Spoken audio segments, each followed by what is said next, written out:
يا هلا يا هلا يا هلا يا هلا يا هلا يا هلا يا هلا يا هلا يا هلا يا هلا يا هلا حن قلبي على جمعة الخير هلا حن قلبي على جمعة الخير هلا يا هلا ويا هلا ويا هلا ويا هلا يا هلا ويا هلا ويا.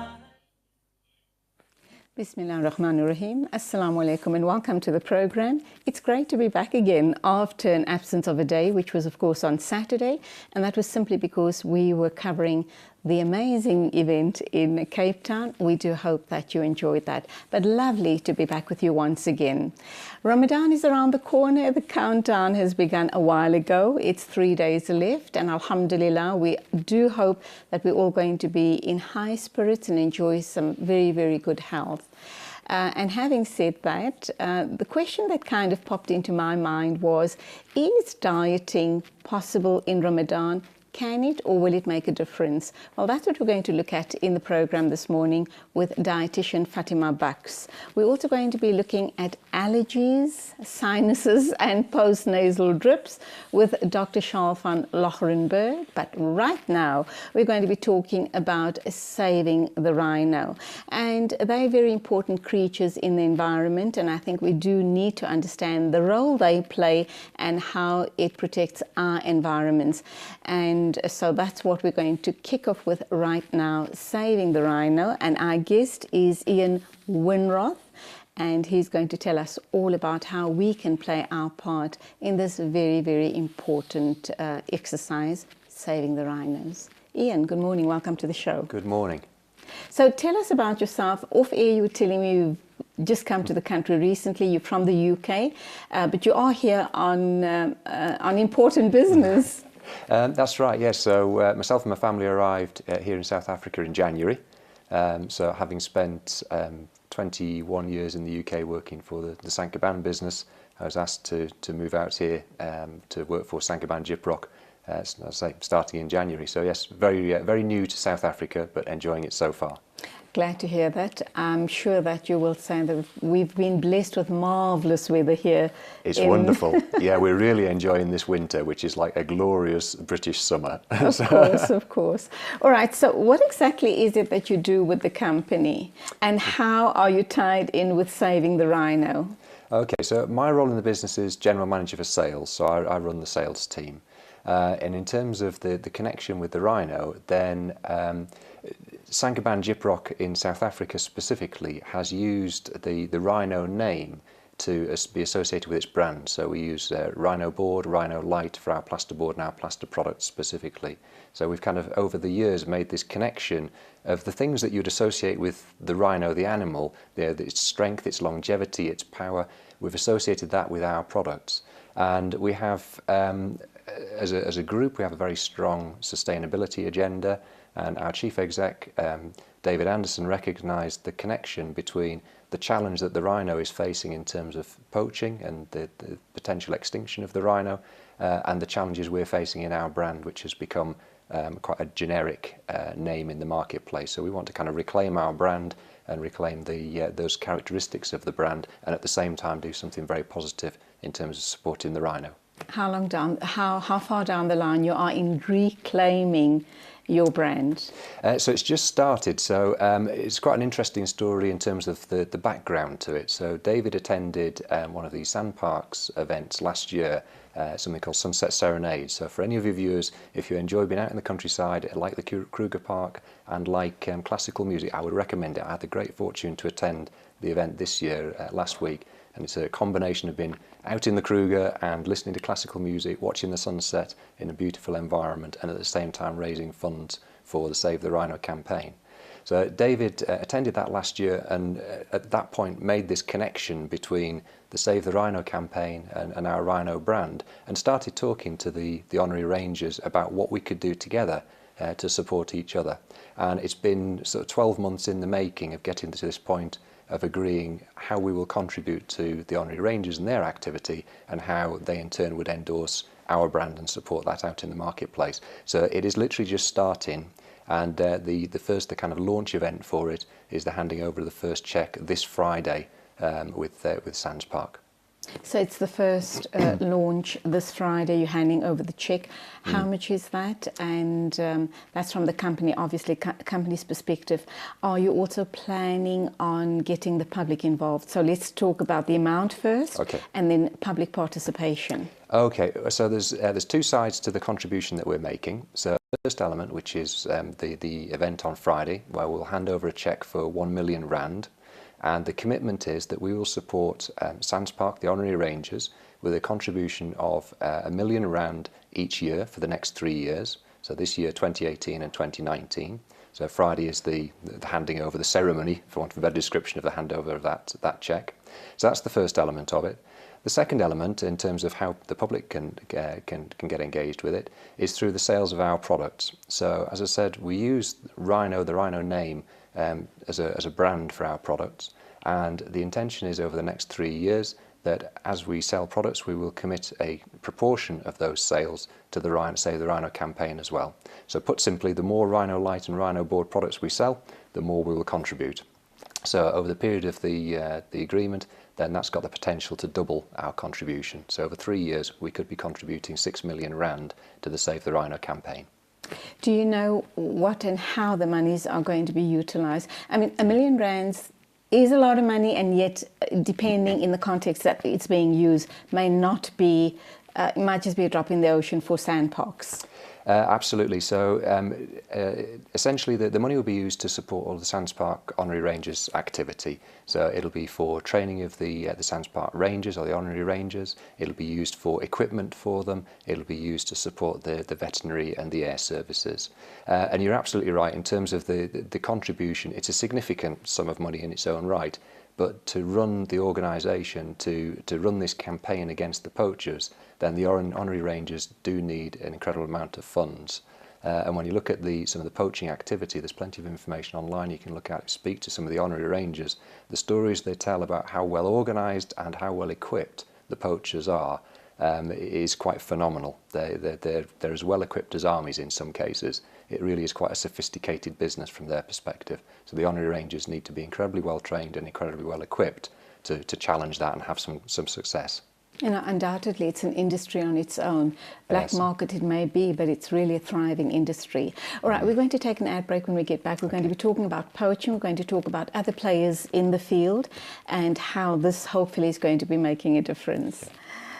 Ian Winroth is here to talk about Save the Rhino, and after the ad break we're going to try and find out just how important the rhino is to and what you and I can do to help save the rhino. They're almost near extinct, and I think the public needs to start mobilizing to make certain that our wildlife, they're part of the big five, and if we don't do anything now, we're going to be losing out valuable money as far as the tourism industry is concerned. I also understand that just from America alone, we're talking about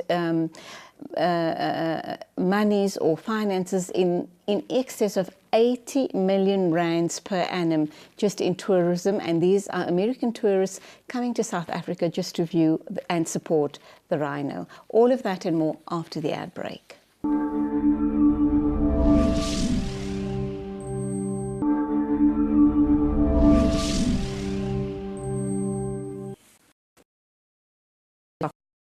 Remember, the lines are open, so please do become a part of the conversation. Still to come, we're going to be talking dieting in Ramadan, and we're also going to be looking at allergies, sinuses, and postnasal drips with Dr. Charles van Lochrenberg. But right now, we're talking to Ian Winroth. We're talking about saving the rhinos.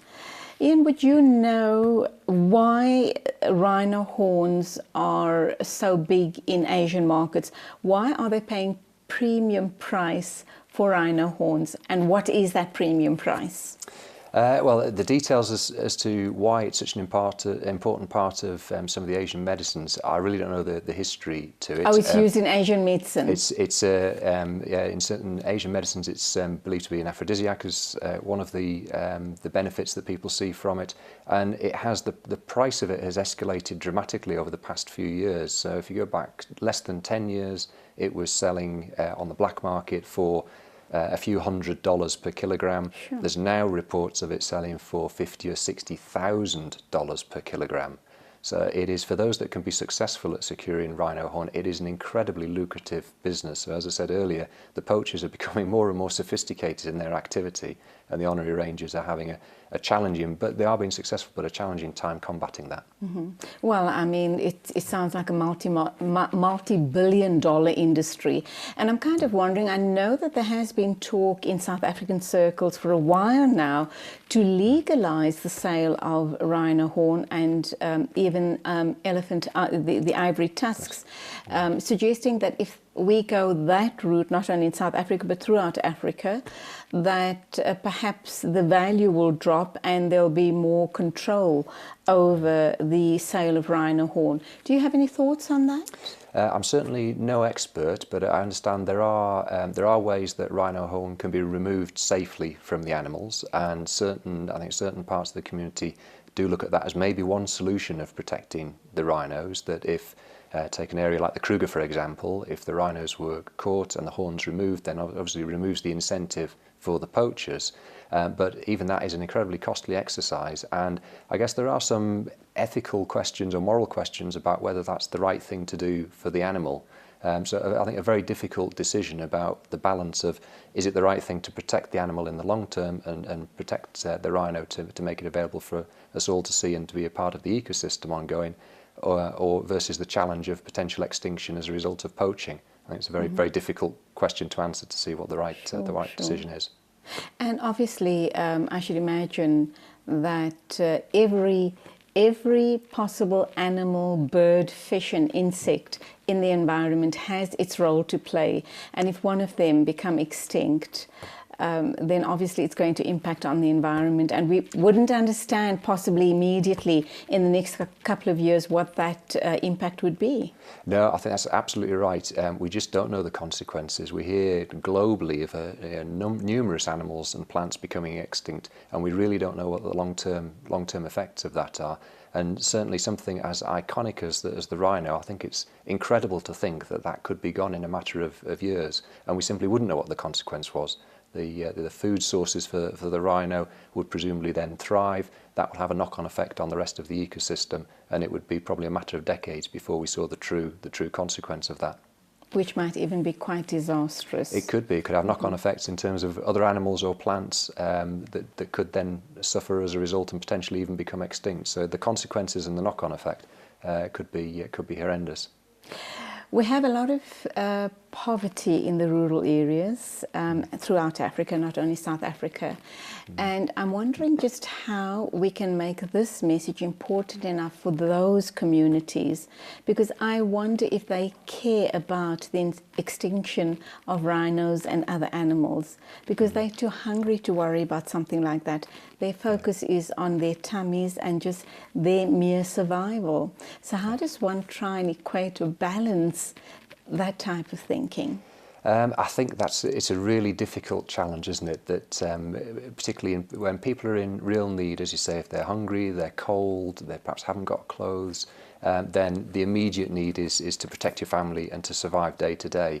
And balancing that with actually what is a long-term message where we're talking about the impact perhaps being over decades, then I can understand it's a very difficult message to get through, but I think it really is about education, to try and explain to everybody that actually the knock-on effect of this, whilst it might be challenging today, the knock-on effect in 10 or 20 or 30 or 40 years' time could be even worse, because as we're talking about the ecosystem and the balance of the ecosystem, if that balance shifts, then perhaps agriculture might become more difficult, water availability might become more difficult as the environment changes. So those real needs of today might actually become even more challenging and even more dire in 10, 20, 30 years' time as a result of something like an extinction of a species like the rhino. Now, you guys at Saint-Gobain are very involved and vested in saving the rhino, but I do know that there are a whole host of other organizations that are also on this big drive to save the rhino. Are there any possible partnerships in the near future? So there's no immediate partnerships planned. So this is very much about this connection between the Rhino the animal and the Rhino brand that we've got. But as we talked about in terms of the funding, then the SansPark Ornery Rangers need an awful lot of funds to maintain their fight against the poachers. So if there was an opportunity to collaborate with other organisations, then I'm sure we would look at that. What we want to do through this campaign is really bring the scope of the Sankaban organisation, the network of the organisation, out into the marketplace so that we can promote the message. So we sell our products through several hundred outlets, and they in turn sell to hundreds of customers each. So we want to use that network to really spread the message out into the market about saving the rhino and this connection between our brand and the rhino, the animal, do everything we can to promote that. I'm wondering, people watching us this morning might want to perhaps report rhino poaching activities. How do they go about doing that, or should that be addressed to SANParks? I think that's really SANParks. I guess the advice would be that if you're in one of the parks, then if you see any suspicious activity, certainly don't get involved with it. Report it to the nearest SansPark ranger or office. If you're away from the park, then SANPark's website has contact details on it. So www.sanparks.org would be the website to go to and get the contact details from there. Well, I think you guys are on the right track. I think you're doing amazing work. Lots of success for the future, and we do hope that this partnership between yourselves and SANPark goes on for more than 3 years and even longer. Thank you so much for being with us on the show this morning, and I do hope that we've created an awareness about the issue around saving the rhino and the possible extinction if we don't do something and we don't do it fast enough. Thank you. My pleasure. Go well. Talking about saving the rhinos, that was Ian Winroth. He's just been a couple of months in the country, loving it, and also very passionate about what he does, and that is, of course, getting the message out there to you and I about the part we can play in saving the rhino. Still to come, Fatima Bucks, the dietitian, talking about, is it possible to diet in Ramadan? I think so. We'll hear what she has to say. And then allergies with Dr. Charles van Lochrenberg. But first, an ad break.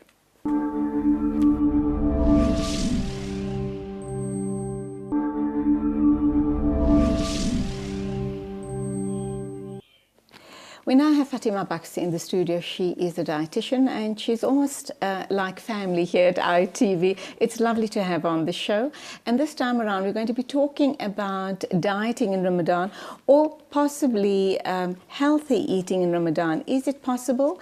And what could the benefits be for you? So do stay with us. You might have a question or two for Fatima regarding your dieting habits or your eating habits in the month of Ramadan.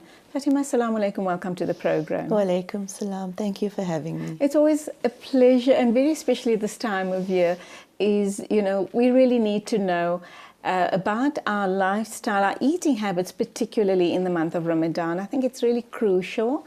And of course, you're here to help us through this. But before we even get started on dieting or healthy eating in Ramadan, there are a lot of people who take supplements, all sorts of minerals and vitamins and all sorts of supplements, not only in Ramadan, but throughout the year. What's the best time of day to take your supplements? Would it be first thing in the morning with your suhoor meal, or would it be after supper just before you go to bed? When do you derive maximum benefit from taking those supplements? Personally, I would think in the morning, just at suhoor time, because if it is a multivitamin where it is going to give you energy, and you would require that for the day, and if you've been doing it for the rest of the year, then I would recommend taking that at suhoor, because then it's fully effective for the entire day. Vitamin B, I know a lot of people complain that it gives you an appetite, it makes you hungry.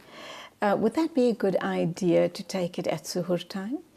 I would think so, because because we have just 2 meals a day. It's suhoor and it's iftar, and vitamin B. Besides, so for different individuals, it has different effects. But if it's going to create an appetite for some people. You can take it at suhoor with your meal, and rather than in the evening, because you don't want to be eating or having a stimulated appetite at night just before you sleep. So even though we have the extra prayer of Tarawih, I think just going to the eating during suhoor and during iftar, which I'm sure we're going to come to now, you do not want to create an appetite before you sleep, or stimulation before. Or wake up in the middle of the night with hunger pangs. Yes, I agree.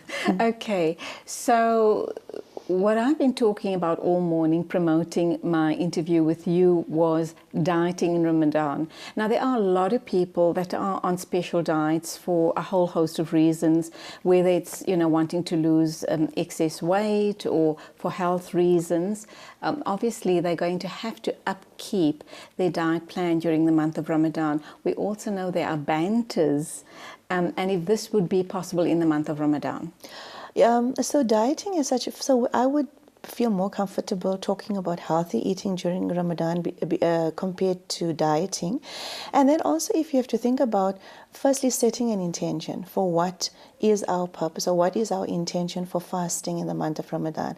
And I actually feel, besides one of the lessons is to feel what it is where someone who has no food is. Absolutely. It's actually detoxing so that we become spiritually closer to Allah. So that should be our main intention. Obviously. And then going to the actual eating, if you think about what happens, there's like a frenzy 2 to 3 months before Ramadan, because we're now stocking up our freezers. So if you think about our eating, I think the first question we can ask ourselves, what am I doing differently for me or my family in terms of nourishment during the month of Ramadan? If it is that I am stocking up my freezers to the point that I'm going to have 5 to 8 to 10 different savories when I break my fast, then I would consider that unhealthy, because depending on the way we prepare them, and then the actual savory itself, for example, if it's a pie and it's made from pastry, which is high in fat, and then it's refined flour, which is a processed food, and then you're going to bake it, so then the amount of fat that goes in the pastry we know. And then if it's a samosa or a spring roll and you're going to fry it, so already from our normal eating, our body is going to have a change, firstly from eating either intermittently during the day or from 3 meals, we're now moving to 2. We choose to eat, and also the portion sizes is very significant and very important. Okay, obviously people who are on a special diet, it would be wise for them to continue and just kind of space their meals out between the 2 meal times, being suhoor and being iftar, and still hopefully derive the benefits on being on that diet. I agree, Julie. If I had to just sort of give a very basic outline, it would be, for example, if it's a carbohydrate food, it must be a whole grain or closest to its unrefined form. So meaning, if you're going to have rice, for example, if you can have a brown rice or a longer acting rice, so that means it's going to take longer to be digested. So it could be a basmati rice, for example. So that would be a better option than your white rice.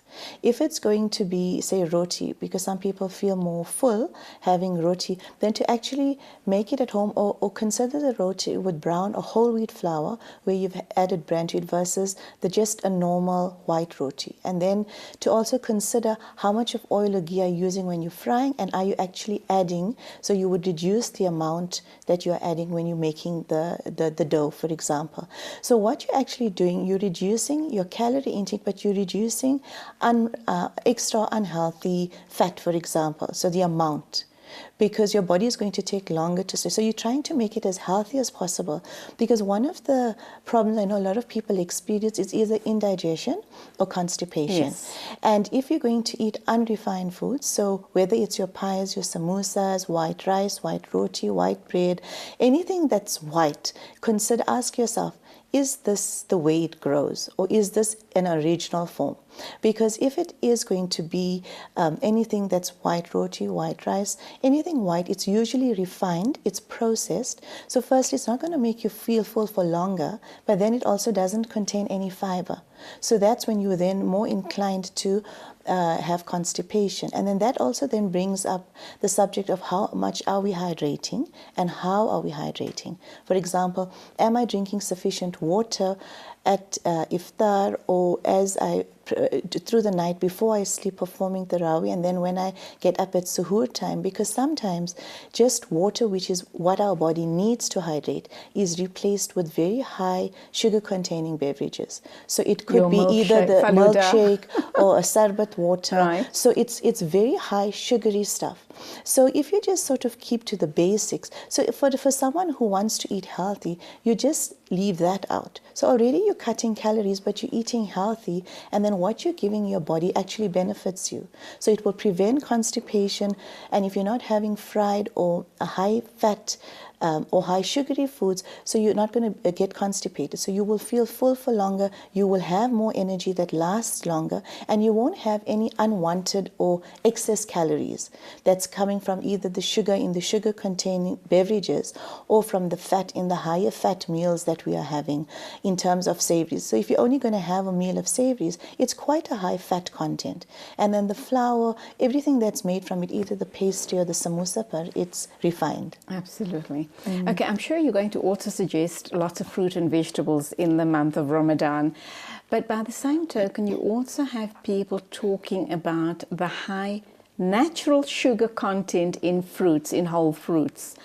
So is there a limit there as well? Yes. So I would say if you could actually eat 2 fruits a day and maybe 2 cups of vegetables a day, that would be great. So you would have 1 fruit at suhoor, 1 fruit at iftar, a cup of veggies if you can at suhoor, depending on how you or what you're eating, or even just 1.5 cups if you can't eat it at suhoor, to have 1.5 cups of veggies at iftar. So it could either be in the How form, about a salad? a salad would be great. And so there you can add on protein to your salad. So normally I would say half your plate should be vegetables or fruit, and the other half you split between your protein and your carbohydrate.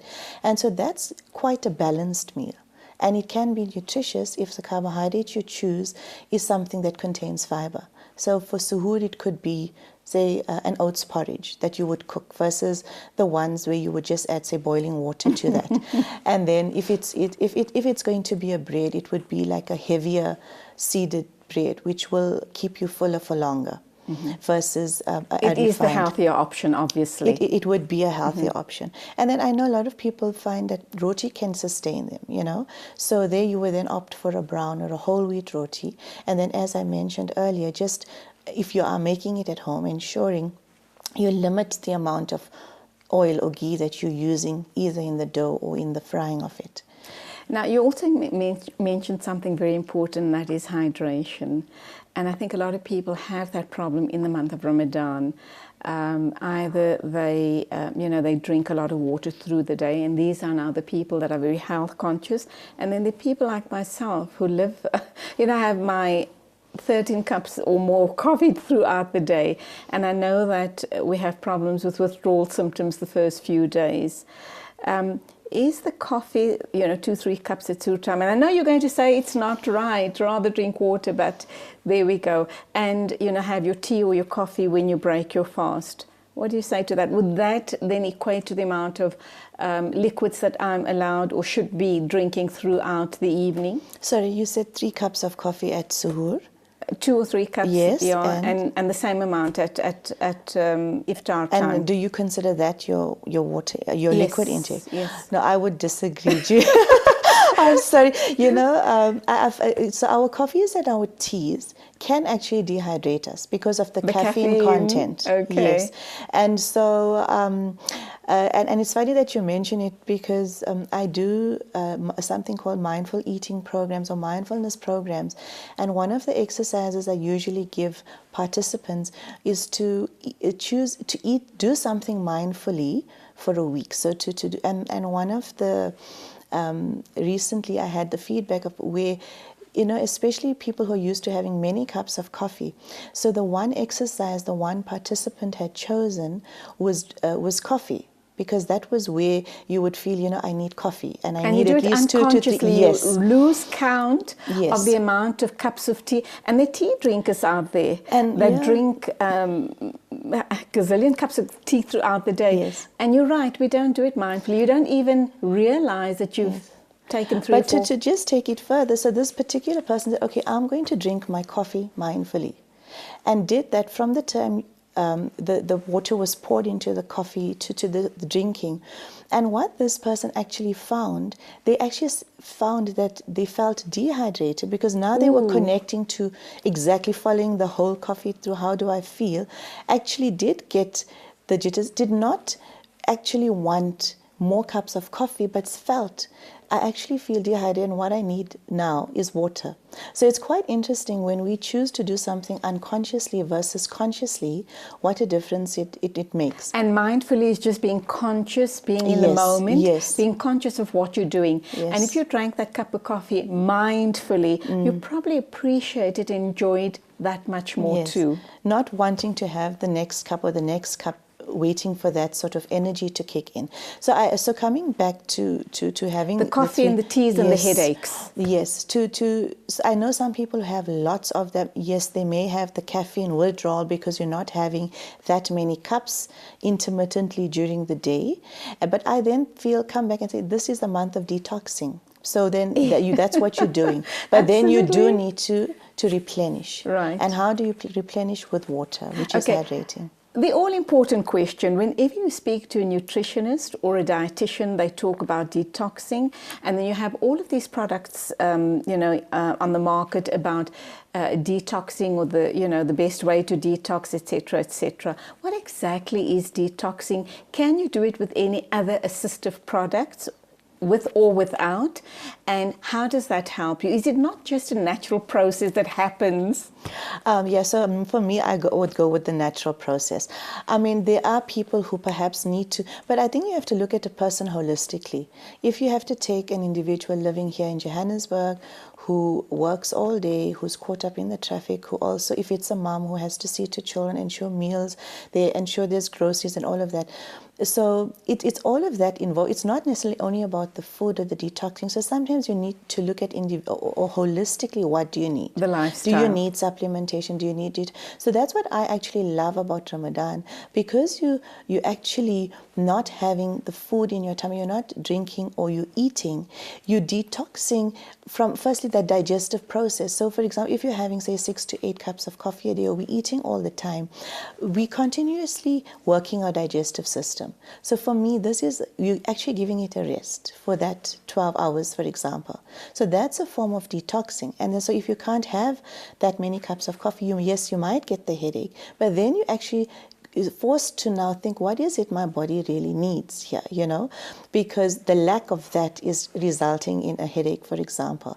So yes, there can be supplements to assist you. It's so individual. I can't say it's this or that. But I actually feel coming out or stepping out from what we would normally do to just basics. For me, it's just going back to basics. Having your fruit and vegetables, ensure that you're hydrating, cutting down on sugar sweetened or refined foods and beverages.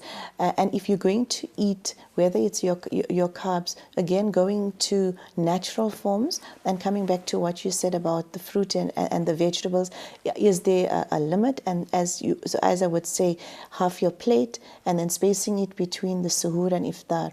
So if we actually do what is suggested of the sunnah, you break your fast with your water and your dates, you pray your salah, you come back. I would say limit your savories to 1 or 2, like definitely not exceeding 2, and rather have a healthy meal. And because our stomachs actually shrink, you can only eat so much. So if you have your plate of salad with some protein, which could be your chicken or a form of a lean meat or a fish, and a healthy carbohydrate, that's enough to sustain us, either for the day from suhoor to iftar, or at the time of iftar. 2 issues you have, and you have different types of people, and the metabolism, we differ from person to person, so we react differently to lifestyle changes and diet changes. You have those people who lose a lot of weight in Ramadan, And those are the people who probably can't afford to lose the weight.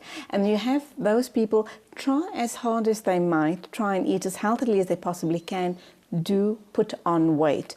What is going wrong then? How should they be adapting their eating habits in Ramadan? Firstly, not to lose weight, and what can we do? How can we assist those people in, keeping their weight, sustaining their current weight, or possibly even putting on a kg or two?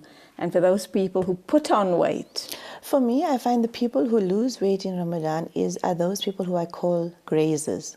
Sorry, just start that again. They graze, right? Meaning, like, how if you eat little, small, so they actually only can eat a little at a time. Throughout the day, yes, possibly. so normally, out of Ramadan, they would be someone, for example, who would maybe have, say, a cup of tea and or coffee, and they might just have one egg, or just a bowl of cereal, and then they might have a fruit at 10 o'clock. So they're eating every 3 hours, but they eat very small meals. Those are the people who tend, I find from experience, those are the ones who tend to lose weight. The ones who tend to either stay normal would eat normally because they can then eat a bit more.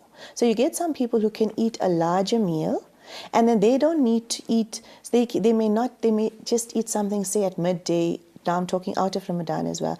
And then they will eat a big meal at dinner time. But then depending on the time that they eat it, if it's just before sleeping, they would either remain at their weight or they can gain weight because they're literally eating or sleeping but having a huge meal in the evening. The people who graze throughout the day will just eat a little bit throughout the day. And they also, there's only suhoor and iftar, so they would only eat a little at suhoor and a little at iftar.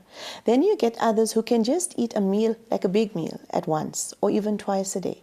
And so those are the ones who would either stay at that weight. So what my recommendation would be, when you do eat, firstly look at the amount that you're eating, but just choose healthily.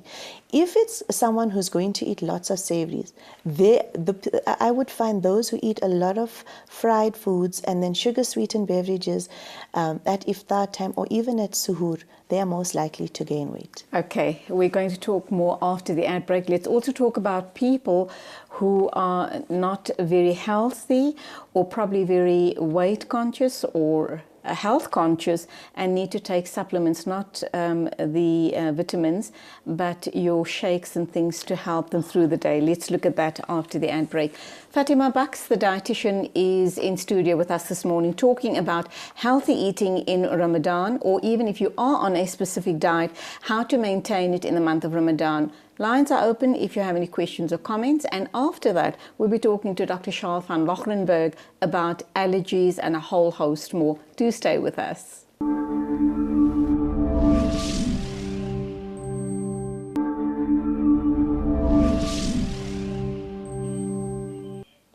Three days to Ramadan, and that's exactly what we're talking about here with Fatima Baks. She's a dietitian, and we're talking about healthy eating in Ramadan. We're also looking at issues around those people who tend to put on weight, try as much as they like to keep their weight consistent.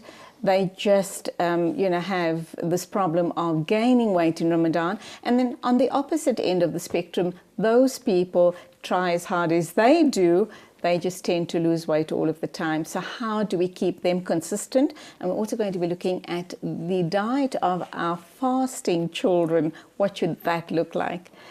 Fatima, the person who loses weight doesn't want to lose weight, not necessarily because he or she is not well, but they just don't want to lose weight. How can you supplement their meals during the month of Ramadan so that they can be consistent as far as their weight is concerned? Okay, so Julie, as I mentioned earlier, it's those who can only just eat a little bit. So what I would suggest is, in that little bit that they're eating, to actually jam-pack it with nutrients. So for example, at suhoor, if they want, they could have a smoothie. So you can have fruit, maybe plain yogurt. You can even put some dates, honey, and also if you want a bit of protein powder, because sometimes, so when it comes to any protein powder. yeah, even if A good it's just quality? a milk, yes, a good quality or a milk protein powder, so you can add that with extra protein, because you also don't want muscle loss in Ramadan, because these people tend to eat just very little, so you're going to be a protein. And then I would say added fiber, so in the form of either oat bran or digestive bran, so that also will prevent constipation. So if they just have that glass, it's really, you're getting protein, you're getting some carbohydrate, which is from the fruit there. You're getting fiber, which helps to keep you full, feel full for longer, plus also prevents your constipation. And so it's quite a balanced meal in a glass, for example. So that would be a nice Is that one. on top of what they'd be eating, perhaps a bowl of oats and maybe Yes. a bit of yogurt? So if in addition they can have something else, that would be great. So it could be a boiled egg or any like an omelette or a bowl of oats, as you mentioned. So in addition, they can have that. But sometimes people can just only have that. So Is that good enough? If it has enough, like say even there they could go up to 1 to 2 fruit. So there they're getting or dates and a fruit, for example, dates and banana. You can add nuts. So there's a beneficial fat, and then a full cream yogurt and a protein powder. That would be your protein, and a bit of fiber. So that's quite balanced there. So in addition, if they can have that, that would be great. But if that's the only thing that they can have, then that would, at least it has everything in it. And so I would think that. What about children? And we know that as moms, we obviously encourage them and show them the beauty of the month of Ramadan and encourage them as much as possible to start fasting. What's the best way? Obviously, it's going to be age appropriate, but we know we start priming them from the age of 4 and 5 and explain to them the beauty of Ramadan. What would you say would be kind of the right age to start introducing them to fasting? And I know we started with 2 or 3 hours a day. And once they fast full on, what should their suhoor and iftar meals look like? Okay, so theirs shouldn't be any different from ours. So to ensure, for example, we would give them, if they like milk or yogurt for something for dairy, so they could have, say, an oats porridge. Or it could be a whole wheat cereal, okay, because it contains fiber, so it will keep them full for a longer time. And so that in addition to that, if they can have an egg is an excellent, it's a very high biological value protein. So how they would like to have it, so either boiled or scrambled. If it's an omelette, even for us, you can add veggies. So you're already getting some veggies at suhoor. So whether it's mushrooms or peppers, to saute or cook your veggies beforehand, and then you just make an omelette out of it. And then so then they can either have just say plain milk to drink, and not to give them, I think, too much of tea or coffee or anything that would dehydrate them, and then to ensure that they have water as well, because they be going to school or to madrasa, and children also can get tired. And so they would need to hydrate. And what I find that it happens so naturally and spontaneously, which is so amazing. As you say, I don't think there's a specific year or that you can encourage children. But because everyone in the house is doing it, and if you say, okay, if they're 4 or 5 and you send a lunch pack to school and say, okay, you're going to have suhoor with us, or their breakfast can be their suhoor. And then you say, okay, if you're feeling hungry, you can break your fast or come home and break your fast. And then you just take little steps until they can or they sustain that. But I just feel that Allah has just gifted us in such an amazing way that they just manage to do it. We don't know how, but they see what we're doing and they follow us. Mm-hmm. Now, sadly, I know that it's 3 days to Ramadan. Alhamdulillah, looking forward to it. And I think it's such a Mubarak month in every sense of the word. It's not only about the food. It's all the other lessons and all the other training that we undergo in this month of Ramadan. And we're so blessed to be, once again, be around with our loved ones to celebrate this gorgeous month of Ramadan. Having said that, we're going to go through all the spirituality, this body, mind, and spirit training, and all of that. And then come Eid Day. And we all of us pull out the stops. I mean, we have tables that are absolutely groaning with any and every possible delicacy that you can probably imagine. And we kind of almost undo everything that we've done in the month of Ramadan on that one day.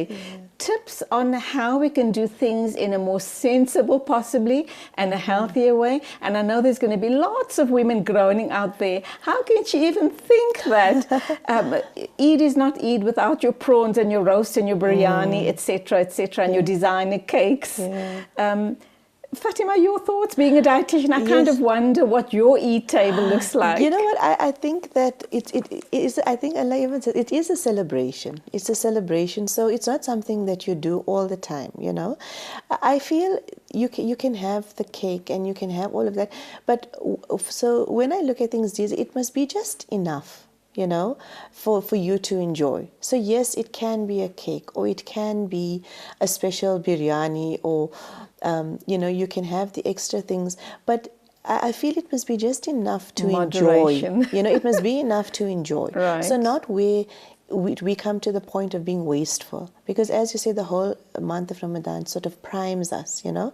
And so if it is a day, it's a day of celebration. If it's a biryani, for example, yes, if I had to go into the nitty-gritties to watch the amount of oil or ghee that you would be using, so it mustn't be too rich. But anyway, our body is having detox. We wouldn't be able, I'm sure, if all of us actually had to just sit and be mindful of the way we eat or what we eat, we cannot even do justice to everything that's there. So for me, it's just to have enough to enjoy and to do justice to that.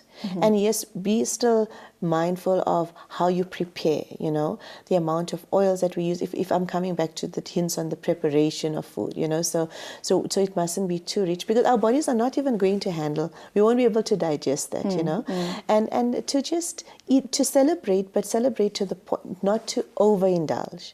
Again, just to a point of enjoyment. You know? Sure. To wrap up then, we've come almost to the end of the interview.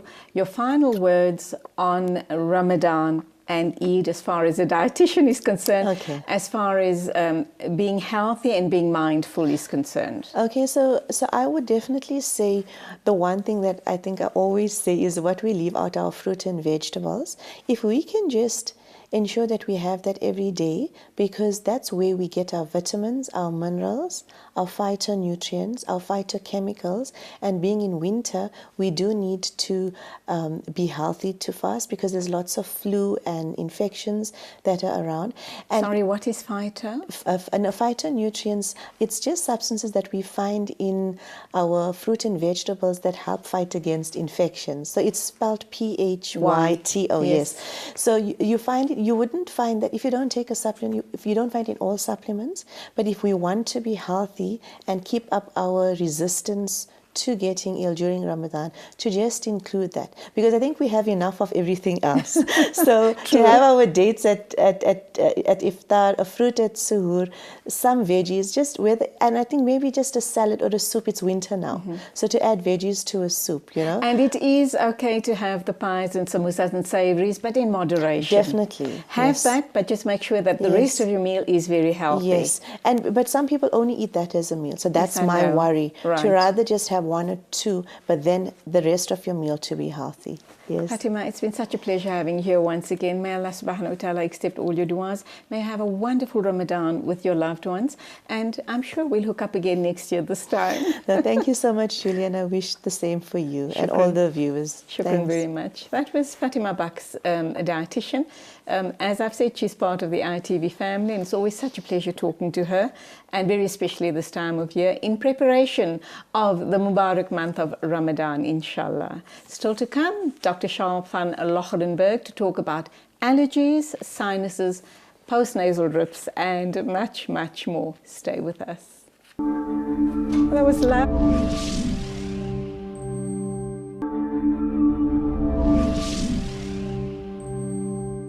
Welcome back. Now we have Dr. Charl van Lochrenberg in the studio with us. We're going to be talking about allergies, sinuses, postnasal drips, and anything else you would like to know.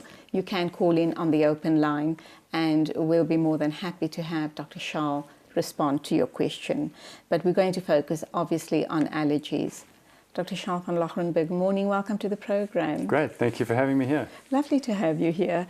We're going to talk allergies, but before we get there, let's understand what is it that you do. And it sounds very glamorous and exciting, but I'm sure it's not. I'm sure it's very, very traumatic. But being a doctor, obviously, that's your profession and you are able to handle that. So do tell us, what is it that you do?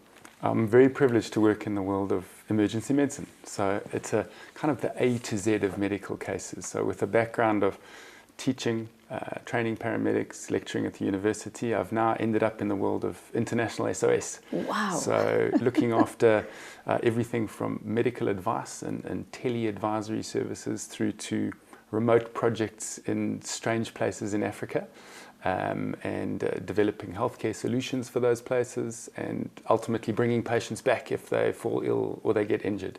So it really is a kind of a wide menu, and it's taken me out of the day-to-day hurly-burly of the emergency units in Johannesburg, which was my passion and my training. Yes. And I now get to work kind of out in the field as well. So it's a kind of an extension of the same thing.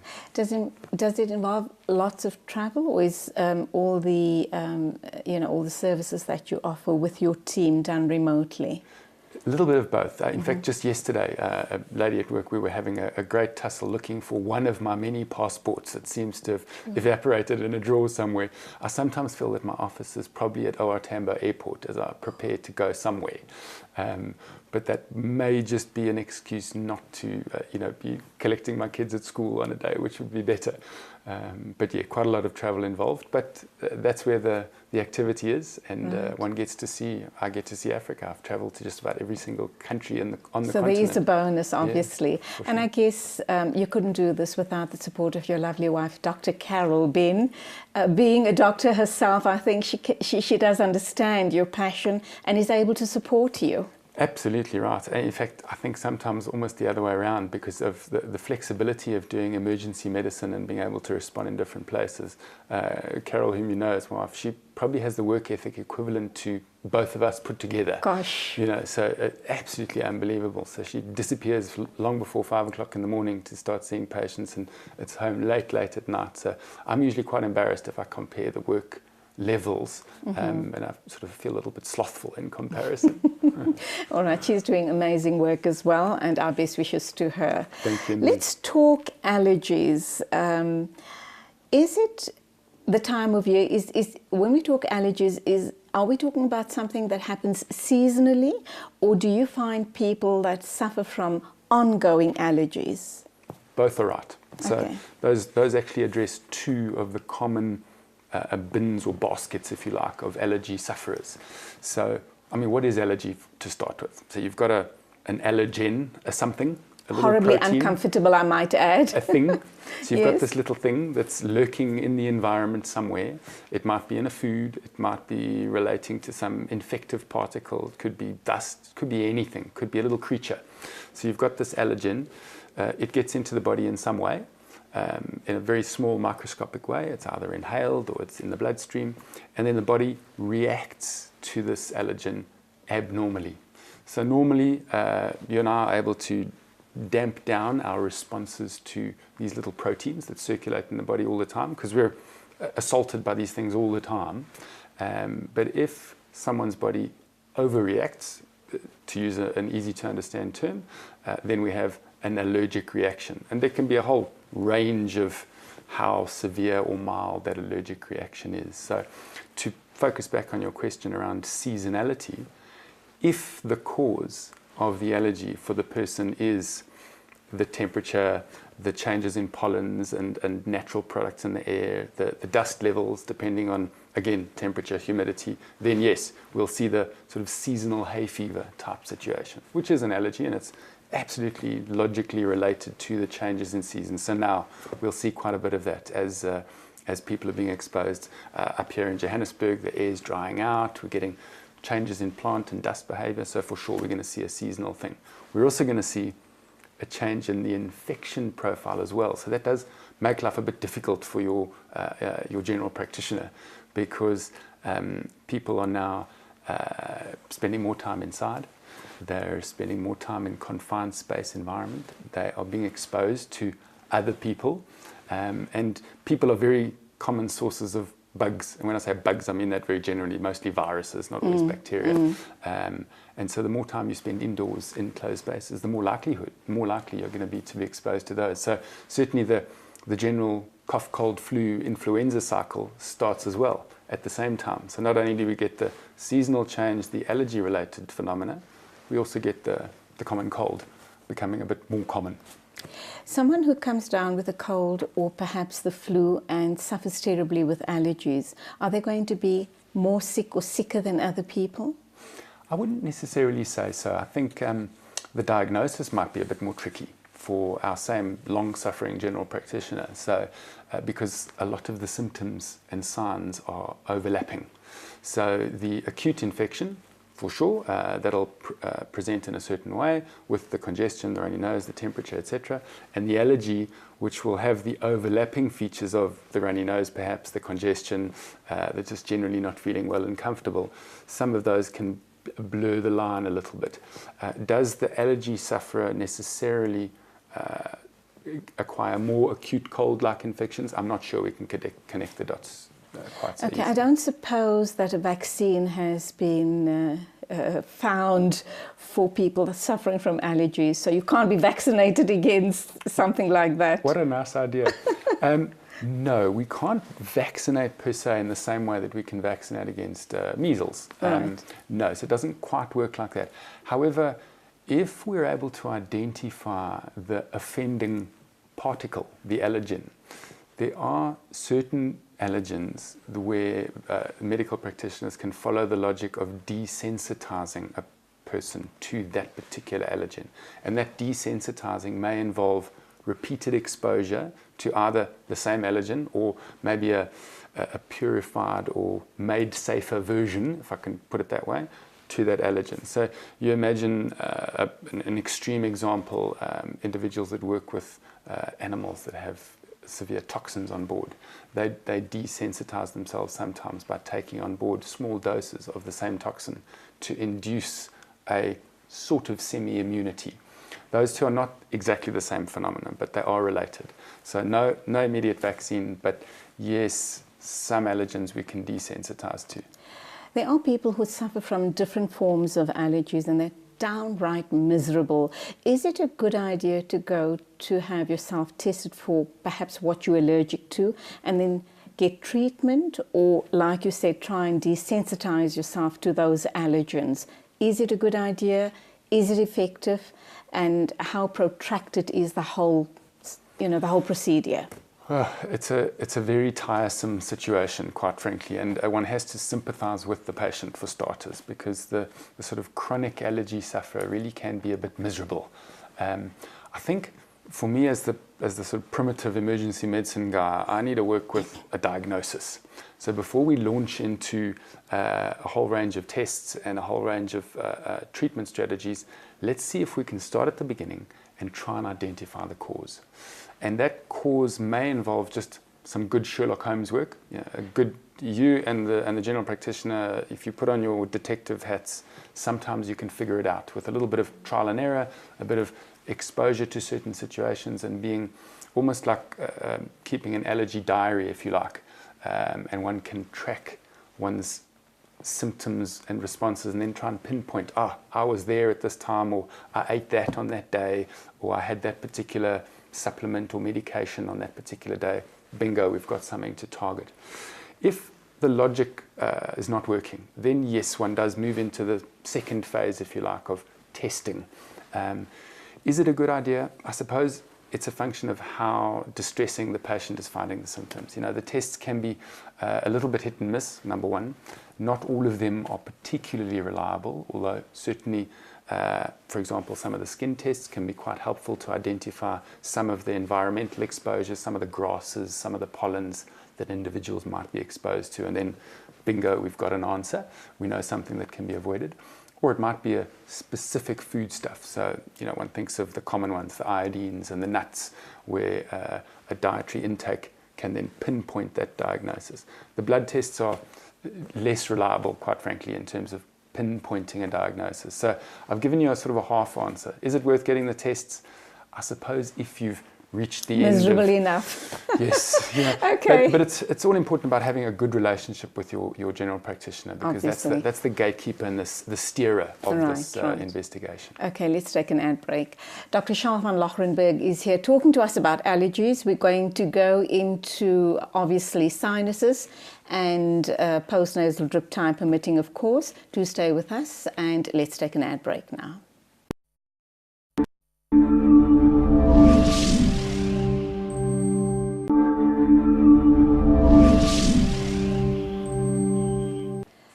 And we're into the final part of the interview this morning with Dr. Charl van Lochrenberg. We're talking allergies. We'll also touch on sinuses and postnasal drip. Do stay with us.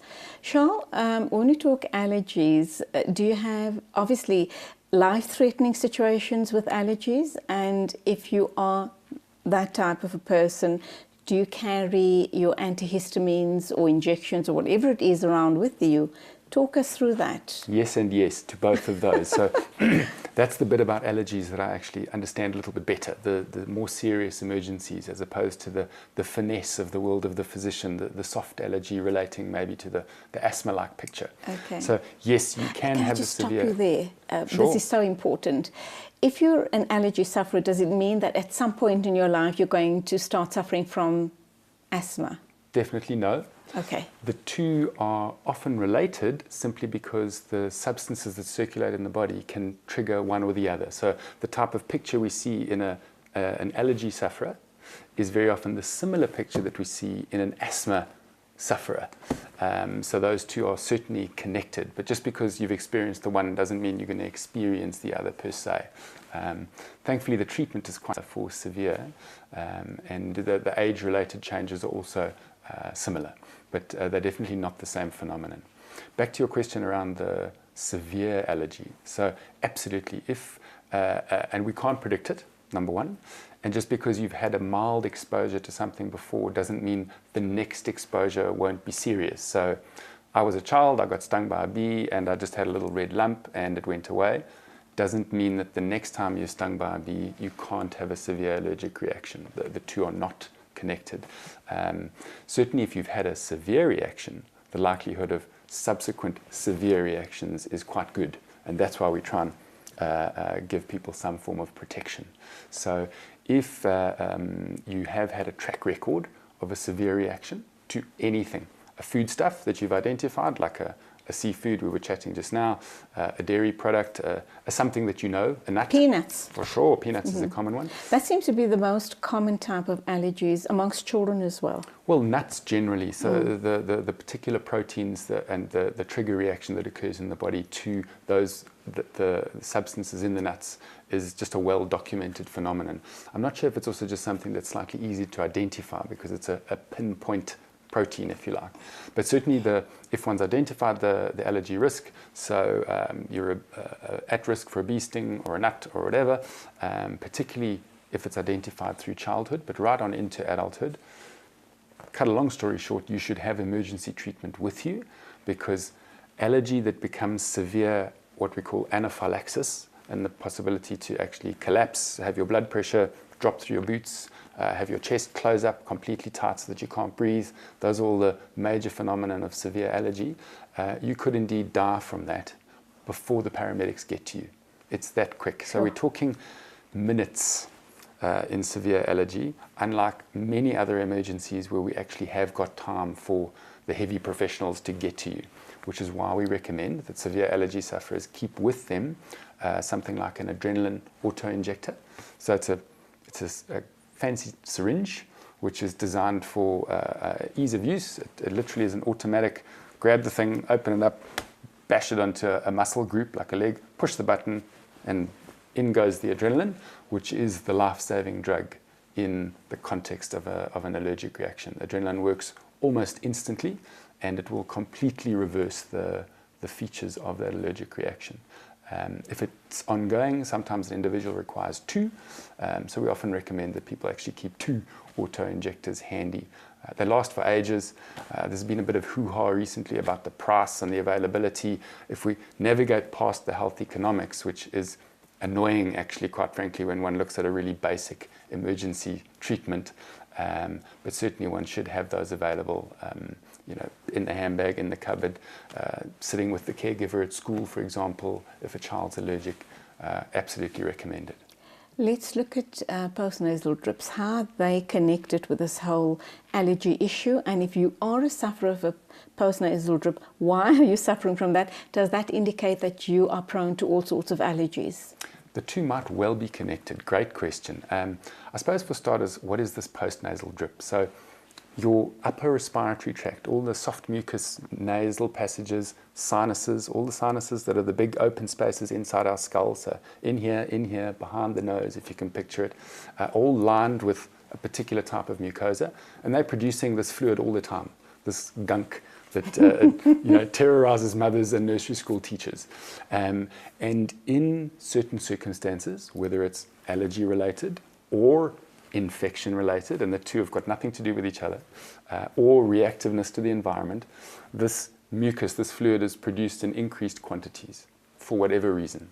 And depending on your position, that fluid is going to run either out your nose, so you're going to have a runny nose, or it's going to run down the back. It's exactly the same phenomenon, and it will be a postnasal drip. So behind the nose and down it goes. That horrible tickle in your throat. Right. Now, if you imagine in a chronic sufferer that's happening at night all the time, then you've got this irritant going down the throat, which causes things like chronic cough, scratchy throats, sore throats, can even predispose to lower respiratory tract infections. So, because all that gunk's going down into your system. So the idea is really to first of all recognize it's not normal. You shouldn't be wandering around with a postnasal drip. We should be having a good healthcare conversation to try and figure out why are we producing this extra mucus, and can we somehow dry it up, damp it down, get rid of it. So we go back to our possible? Sure. So we go back to our first conversation, which is, could it be related to an allergy? Great. If we steer that way, then we can manage the allergy possibly by dampening it down with short courses of antihistamines, for example. And that may well bring relief for the postnasal drip. Important also to exclude infections, because those are short-haul things that can be managed from a start to an end. Maybe there's a chronic-related thing. Sometimes it's anatomical. People have little deviations in their nasal anatomy that can predispose to poor flow of the mucus inside the nasal passages. We think of deviated septums and other causes. And then a trip, maybe your general practitioner will refer you to an ear, nose, throat specialist to just have a proper look and investigate to see if maybe the anatomy is what's causing the problem. I met someone once, an adult, who suffers from, says that her tonsils flares up all the time, and is convinced that the postnasal drip is due to the flare-up of the tonsils. Is that a possibility?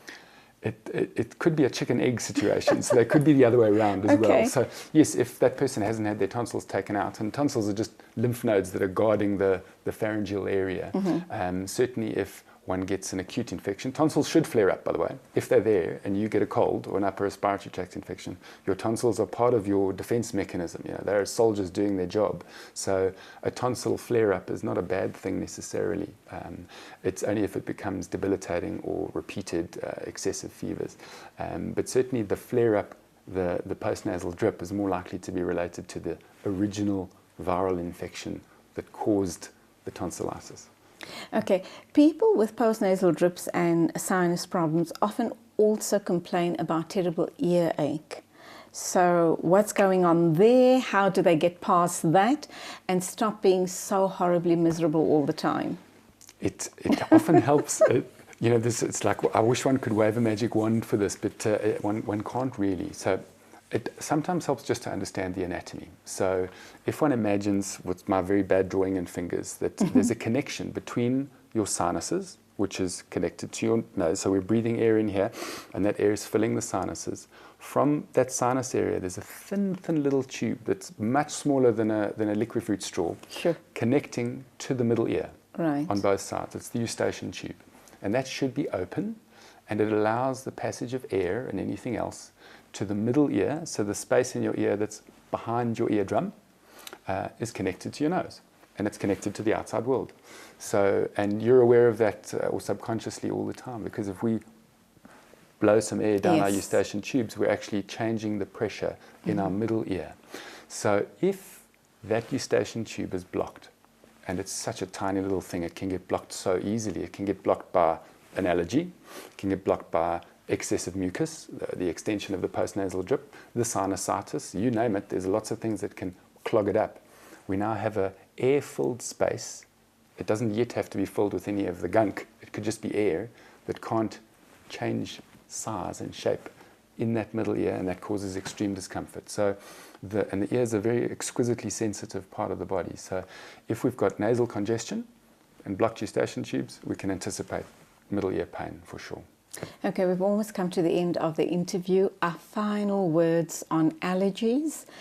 Those people who suffer from constant or chronic allergies, how can they self-medicate and lead a relatively comfortable life? Great. So number one, let's exclude anything acute, anything medicatable. So good chat with your GP. Number two, make sure you've done the Sherlock Holmes stuff. You've found the foods and the triggers and the things that you can steer away from. Number three, if something's at risk of severe, have the auto-injector on hand. And number four, probably do a trial and error of the over-the-counter or healthcare provided antihistamine type products to see if you can find one that works for you, that you can use in the short term to just bring some relief to the symptoms. Finally, if I suffer from an allergy, whatever it might be, and let's say it results in a postnasal drip and I take an antihistamine for that, but find from time to time I seem to have some sort of a reaction on my skin and find I have very itchy skin, would the antihistamine for the throat help for the itchy skin? Absolutely. If it's a general So antihistamine. histamine is a substance released in the body that causes these reactive symptoms. The antihistamine will be a dampening down agent for all of them, for sure. All right, and that's where we leave it. Thank you indeed Wonderful. for your time and your wonderful, wonderful advice. Dr. Charl van Locherenberg telling us or demystifying issues around allergies, postnasal drips, and so forth. Time for us to wrap up. Thank you for being with us. Let's end off with our thought of the day, which is, there is no telling how many miles you'll have to run while chasing a dream. And on that note, as always, thank you for being with us. A big thank you to the production team. And till Saturday morning, as always, Khuda Hafiz from me, Julie Alli. Ya hala, ya hala, ya hala, ya hala, ya hala, ya hala, ya hala, ya hala, ya hala, ya hala, ya hala, ya hala, ya hala, حن قلبي على جمعة الخير هلا، حن قلبي على جمعة الخير هلا، يا هلا ويا هلا ويا هلا ويا هلا، يا هلا ويا هلا ويا هلا ويا هلا، يا هلا ويا